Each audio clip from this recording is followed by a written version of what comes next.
right, I'll tell you what we're gonna do here real quick. This is the magic soup, we call it. Okay, the stew, the yellowtail stew, the snapper stew. So all over the state of Florida, you see different styles, but in Palm Beach, something works really good. We start out with a 5-pound block of Manhattan chum. Let it thaw overnight. If you tried to do this an hour ago, you'd have a problem making the soup. Yummy. We like to use a little bit of rice in there with the chum, so we're gonna go ahead and put some rice in there. That's an old John Bassett trick. Long-time snapper legend in our area. So you got the rice in, you got the chum in. Now we're gonna use the oats. Okay, we got some oats. Hold that, Cappy. Yep. And we're gonna create this mix.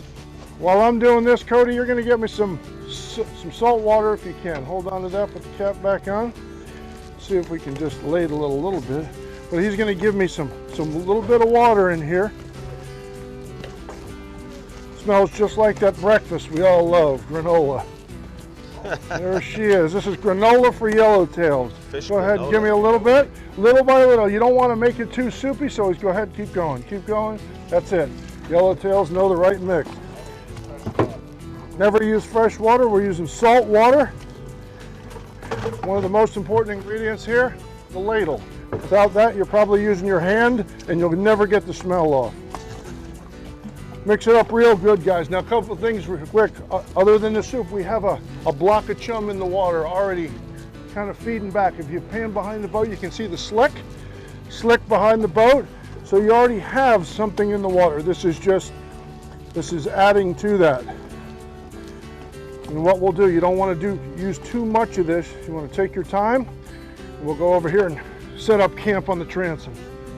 You already got ballyhoos behind the boat. Because we have this slick going, you're drawing these fish from a long way away. So it's perfect setup, perfect tide. You already have ballyhoo in the spread. So you want to start fishing just as that tide changes? You know, it's just not, after. It's, you know, down here where we're fishing off Palm Beach, it's kind of crucial if you want to really do well to have a north tide. Now what that means is, when I say north tide, the actual ocean is moving towards the north. Gotcha.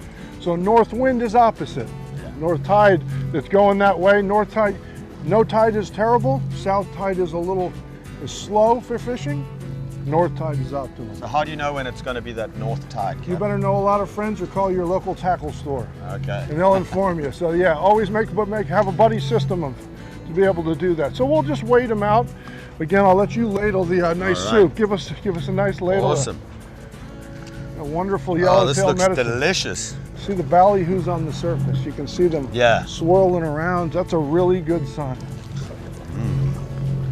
Yummy.